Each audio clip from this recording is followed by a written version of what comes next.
Terima kasih pemirsa, Anda masih bersama kami dalam MNC News Now. Polisi masih kesulitan menggali motif penculikan MA karena pelaku kerap memberikan keterangan yang berbeda dan berbelit-belit.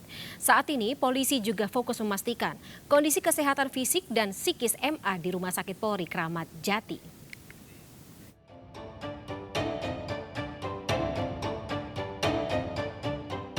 Pasca penangkapan Iwan Sumarno alias Herman alias Jeki, pelaku penculikan terhadap MA di Pasar Cipadu, Tangerang Selatan, MA korban penculikan hingga kini masih dirawat Rumah Sakit Polri Kramat Jati. Hasil visum MA mendapat kekerasan fisik berupa sentilan jari di area bibir dan kekerasan fisik di area pinggang. Namun polisi memastikan MA tidak mendapatkan kekerasan seksual. Saat ini MA tengah mendapat perawatan selama 3 hari di Rumah Sakit Polri Kramat Jati, Jakarta Timur. Polisi juga menyiapkan tim psikiater guna membantu penyembuhan psikis korban penculikan. Dan selanjutnya korban kami bawa ke Rumah Sakit Kramat Jati untuk dilakukan pemeriksaan baik fisik maupun psikis. Saat ini masih dalam penanganan tim medis. Agenda hari ini adalah kita akan menghadirkan psikiater.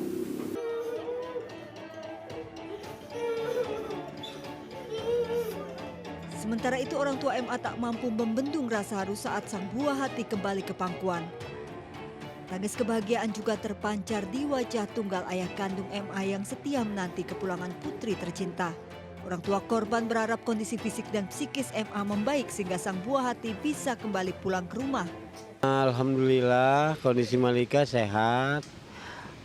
Cuman kan dari pihak kedokteran itu kita nggak bisa bawa langsung pulang. Karena masih ada pemeriksaan selanjutnya. Menanya-nanyai si Malika keberadaannya selama dia pergi, itu kita nggak boleh untuk mempertanyakannya. Jadi kita itu membuat si Malika itu harus senang. MA menjadi korban penculikan pada 7 Desember lalu berhasil ditemukan Polres Metro Jakarta Pusat di Pasar Cipadu, Tangerang Selatan, Banten. Polisi juga berhasil mengamankan pelaku penculikan. Meski demikian, polisi belum mampu mengungkap motif penculikan lantaran pelaku kerap memberikan keterangan berubah dan berbelit-belit. Tim Liputan iNews melaporkan. Ya pemirsa, insiden penculikan anak MA hingga kini masih meresahkan banyak orang, khususnya orang tua. Selain bisa membahayakan fisik anak, penculikan juga bisa berdampak pada kondisi psikologis atau kesehatan mental anak. Apa saja dampak baik dari psikologis penculikan ini terhadap anak dan juga keluarga dari korban sendiri? Dan apa langkah yang harus dilakukan? Sore ini kita akan mengelaborasinya lebih lanjut dengan Ketua Lembaga Perlindungan Anak Indonesia atau LPAI Seto Mulyadi atau yang akrab disapa Kak Seto. Saya sapa terlebih dahulu, selamat sore Kak Seto. Selamat sore Mbak Fani. Baik, terima kasih. Salam sehat selalu Pak Kak Seto. Kak Seto, hari ini sempat datang ke Rumah Sakit Polri ya. Ada perkembangan terkait dengan bagaimana kondisi Malika? Iya, terus terang kalau dibandingkan dengan pertama kali ditemukan, ya dipeluk dan kelihatan terguncang. Tadi pagi jam 11 akhirnya kami menunggu 1 jam untuk koordinasi dengan para psikolog dan psikiaternya. Kami melihat luar biasa sekali tampilan dari Ananda M ini, begitu ceria, begitu gembira, dan kemudian juga cukup dekat dengan orang-orang yang cukup membantunya. Salah satunya tadi langsung namplok dan memeluk Ibu Kompol Ratna, yaitu Subdit Renakta Polda Metro Jaya. Dan kemudian ya ceria sekali. Saya tanya, dan saya minta menyanyi misalnya. Dia menyanyikan 3 lagu anak-anak yang mungkin agak jarang dinyanyikan anak zaman sekarang. Ada lagu Satu-Satu Sayang Ibu, lagu Balonku ada 5, kemudian lagu Cicak-Cicak di Dinding dan sebagainya. Dan sangat sekali, luar biasa. Kami salut kepada psikiater yaitu Dr. Hedi, spesialis kedokteran jiwa. Dan psikolognya adalah Kak Deni yang betul-betul profesional dan sangat serius menangani korban ini. Alhamdulillah, senang sekali mendengar Kak Seto. Tapi mungkin kalau misalnya bisa kita tarik sendiri ke belakang ya, dampak atau katakanlah dampak tindak penculikan ini terhadap Malika ketika pertama kali ditemukan dan ya pertama kali bertemu dengan orang tua, ada informasi seperti apa, separah apa kondisi Malika saat itu Kak? Iya, memang di satu sisi mungkin sangat gembira karena bertemu kembali dengan orang yang dicintainya, yaitu ibu dan ayahnya, Kak Ibu Oni dan Pak Tunggal. Ya, jadi itu bagus sekali. Tapi memang sempat terguncang. Saya lihat dari reaksinya, wajahnya dan sebagainya. Dan makanya sangat kami juga apresiasi terhadap Bapak Kombes Komarudin yang segera menginstruksikan untuk dibawa ke Rumah Sakit Polri supaya ditangani dengan sangat serius dan profesional. Sehingga dalam 2 hari ini ternyata perubahannya di luar dugaan. Semacam seperti perubahan 180 derajat begitu. Mukjizat ya, Kak. Salut sekali, iya. Baik. Kak Seto juga kabarnya diminta jadi bagian dari tim medis yang menangani MA ya? Iya, tentu kami juga sangat akan bekerja sama dengan kedua beliau tadi, Kak Denny dan Kak Heni, untuk terus memberikan pendampingan psikologis, memulihkan. Dan yang penting tadi juga mohon tidak terlalu banyak orang-orang yang datang menjemput dan sebagainya, supaya tidak merasa ada sesuatu yang aneh begitu. Dan kemudian jangan seperti tadi kata Pak Tunggal, jangan ditanya-tanya dari sebelumnya, apalagi dari kamu hati-hati, kamu lain kali jangan begini, jangan.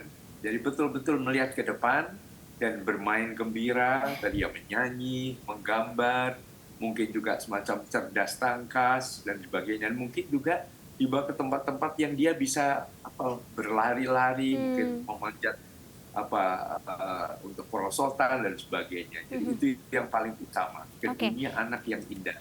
Jadi fokus utama untuk katakanlah ya korban penculikan anak-anak dan terutama anak-anak semua yang mengalami katakanlah gangguan begitu ya, baik untuk psikis maupun juga fisiknya adalah melupakan momen-momen atau melupakan memori-memori yang menyakitkan seperti itu ya Kak Seto ya. Fokus pada penyembuhan, fokus pada kebahagiaan mereka saat ini, betul? Betul sekali. Jadi ibarat terluka, segera diobati. Ibarat anak terluka jiwa ya harus ada treatment psikologis untuk memulihkan kembali rasa percaya dirinya dan optimis melihat ke depan. Baik, Kak Seto, untuk dampak dari tindak-tindak pidana yang menyasar anak-anak ini tidak hanya untuk fisik tapi juga gangguan psikis. Biasanya atau katakanlah kita ambil kejadian yang paling buruk Kak Seto, ini bisa katakanlah membayangi anak-anak tersebut sampai berapa lama kalau tidak ditangani? Iya, tentu bisa jangka panjang, bahkan sampai dewasa. Kemudian kehilangan rasa percaya diri, tidak mudah percaya pada orang, selalu curiga, ya, dan apalagi kalau itu betul-betul tidak tertangani, seolah tidak ada masalah begitu, ya bisa sampai yang paling fatal bisa mengakhiri hidupnya. Jadi mohon betul-betul kalau sampai terjadi anak korban penculikan, apalagi mendapatkan tindak kekerasan seperti yang dialami adik M ini, yang mohon betul segera ada treatment psikologis. Ibaratnya luka, segera diobati supaya tidak menimbulkan cacat. Nah, cacat kejiwaan adalah terbawa sampai usia dewasa. Kita harapkan agar tidak terjadi pada MA ya. Tapi Kak Seto tadi bicara mengenai kekerasan fisik yang diduga dialami oleh MA. Kalau dari bekas luka atau katakanlah yang terlihat secara kasat mata di badan MA, Kak Seto menilai seperti apa? Apa katakanlah yang dilakukan oleh pelaku penculikan ini, tersangka penculikan ini terhadap MA? Iya, terus terang mengenai masalah-masalah ini ya kami memang melihat juga, tapi biarkanlah itu diserahkan kepada yang berwenang untuk menjelaskan. Tapi ada bekasnya kelihatan ya Kak? Ya, memang ya itu silakan nanti ditanya yang bersangkutan. Kami intinya bahwa anak itu sudah ceria kembali, percaya diri, spontan, bernyanyi dan sebagainya. Jadi apresiasi sekali terhadap penanganan yang sudah sangat profesional. Dan kami kalau diminta untuk terus mendampingi para profesional ini, psikolog dan psikiater ini, ya kami akan terus mendorong supaya dunia sekelilingnya betul-betul ceria, sebagaimana hak yang harus diperoleh oleh anak-anak seusia 6 tahun ini. Doa kami juga bersama MA. Nah, Kak Seto mungkin untuk proses pemulihan atau bentuk pemulihannya yang dilakukan ya tidak hanya oleh profesional tetapi juga oleh keluarga, orang-orang terdekat dari korban sendiri, kira-kira dalam bentuk apa saja bisa dilakukan? Ya, itu tadi kembali kepada dunia yang indah, yaitu dunia bermain, mungkin juga bertemu kembali dengan teman-temannya, orang-orang yang disayangi, dengan tetangga dan sebagainya. Dan mungkin yang paling penting adalah mohon ini juga segera dibentuk lingkungan itu dengan pelibatan masyarakat. Dibentuk semacam Satgas Perlindungan Anak di setiap RT. Bukan hanya melakukan pemadam kebakaran seperti melakukan setelah peristiwa terjadi, tapi langkah-langkah preventif. Ya, kalau kita menuju kota layak anak, ya dimulai dari RT RW yang layak anak, yang jauh dari kemungkinan terjadi kekerasan, tapi juga dengan melibatkan masyarakat bahwa setiap anak adalah tanggung jawab bersama. Nah, pengawasannya tidak hanya keluarga Ya. begitu ya Kak Seto ya? Betul. Oke. Ya. Nah, untuk pelaku sendiri mungkin Kak Seto ada masukan bagi aparat dan juga pemerintah ketika kita mengetahui pelaku penculikan MA ini adalah seorang residivis, pernah ditindak, pernah dipenjara atas tindak pidana yang sama seperti itu. Apakah perlu ada sanksi yang lebih ketat lagi, yang lebih tegas, atau katakanlah kurungan atau status tertentu yang harus diketahui oleh semua masyarakat kalau ini adalah residivis atau pelaku pencabulan atau pelaku kekerasan terhadap anak-anak, sehingga kita tahu apa yang harus dilakukan, kemudian kita tahu dia punya status seperti itu sehingga kita bisa menghindar. Iya, kalau itu warga di situ, jadi mohon warga sangat peduli dan mengatakan bahwa ini ada warga yang sudah terkait dengan kasus kekerasan terhadap anak, pencabulan. Ini sangat berbahaya sekali. Jadi mohon diwaspadai. Kalau perlu juga mencegah pendekatan kepada anak, ya. Jadi betul-betul ini sesuatu yang sangat berbahaya yang kemungkinan akan terjadi lagi. Jadi pertama adalah lingkungan RT harus waspada bahwa ini ada warga yang mohon maaf tidak bisa dipercaya. Ya, kemudian kalau ini sudah 2 kali dan sangat melakukan tindakan kekerasan terhadap anak, ya mungkin diviralkan. Jadi kepolisian juga mengatakan waspada dengan orang ini. Ya, sementara lah mengikuti penahanan, ya tadi tuntutannya salah satunya adalah sampai maksimal 15 tahun, ya. Nah, ini mohon ya disiapkan bahwa jangan-jangan nanti ada pemotongan tahanan, kemudian semacam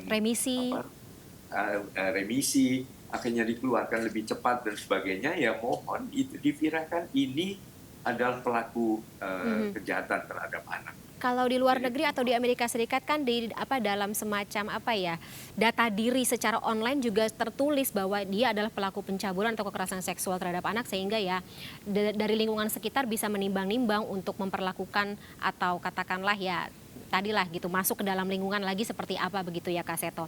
Kak Seto terakhir mungkin sebagai orang tua, apa yang harus kita ajarkan kepada anak-anak kita untuk bisa meminimalisir kejadian seperti ini tidak terulang lagi ke depannya? Iya, tentu orang tua harus menyadarkan pada anak-anak kemungkinan terjadi kejahatan terhadap anak. Apakah penculikan, apakah perkosaan, pelecehan seksual, dan sebagainya. Nah, mohon orang tua melakukan semacam training atau simulation. Jangan ya. Simulasi, ada simulasi kepada anak. Jadi misalnya, anak-anak wajib itu ada bahaya penculikan. Kamu mungkin orang yang dikenal, membujuk, memberikan sesuatu, mengajak jalan-jalan, tetap waspada. Lalu ada simulasinya, orang tua misalnya, sekarang ayah pura-pura jadi penjahat itu. Lalu dia dengan baik, kamu pintar dan sebagainya. Pokoknya waspada. Begitu, yuk kita jalan keluar, yuk beli ini. Jangan. Harus mengatakan tidak. Itu dilatih betul-betul. Dan kadang-kadang bukan hanya laki-laki, bisa saja perempuan. Ibu kemudian melakukan pelatihan juga. Nah, Tona, yuk gini-gini. Tidak saja. Akhirnya terlatih dan meningkatkan kewaspadaannya. Begitu ada orang lain, ingat waktu itu pengalaman latihan atau simulasi begini-begini, ya harus tidak. Kalau perlu segera lari, menghindar dari orang itu. Jangan kemana-mana sendirian juga tanpa pengawasan dari masyarakat seperti itu ya Kak Seto. Kak Seto, terima kasih sekali atas waktunya dan juga informasinya dalam MNC News Now sore hari ini. Sehat selalu Kak Seto, kami masih akan menunggu bagaimana perkembangan dari pemeriksaan MA di Rumah Sakit Polri ya. Sekali lagi sehat selalu, terima kasih dan sampai jumpa. Selamat sore Kak. Selamat sore, ya. Pemirsa, 26 hari Malika menghilang. Sosok penculik yang dikenal oleh keluarga korban membuat mereka tidak curiga saat pelaku membawa Malika pergi.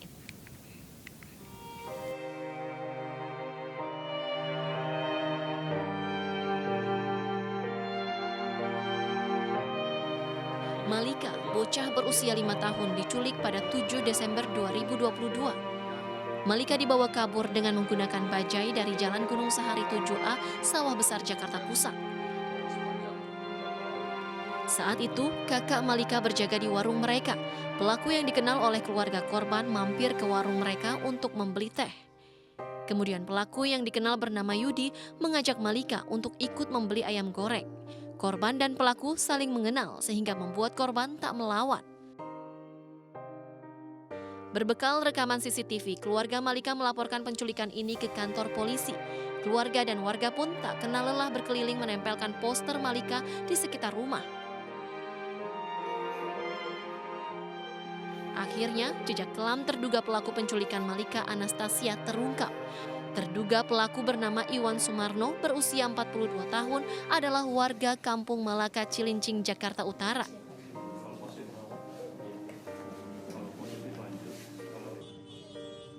Iwan Sumarno alias Yudi alias Jeki ternyata mantan narapidana kasus pencabulan anak di bawah umur pada tahun 2014. Pelaku pernah menjalani hukuman selama 7 tahun dan bebas dari penjara pada tahun 2021. Kini Iwan masuk dalam daftar pencarian orang.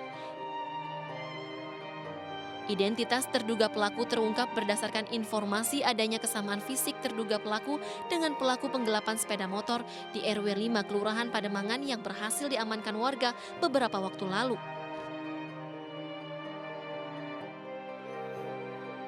Akhirnya setelah menghilang selama 26 hari, Malika berhasil ditemukan. Penculiknya pun ditangkap di kawasan Pasar Cipadu, Tangerang Selatan, Banten saat memulung menggunakan gerobak. Tim Liputan iNews melaporkan. Pemirsa, tetaplah bersama kami, MNC News Now akan segera kembali.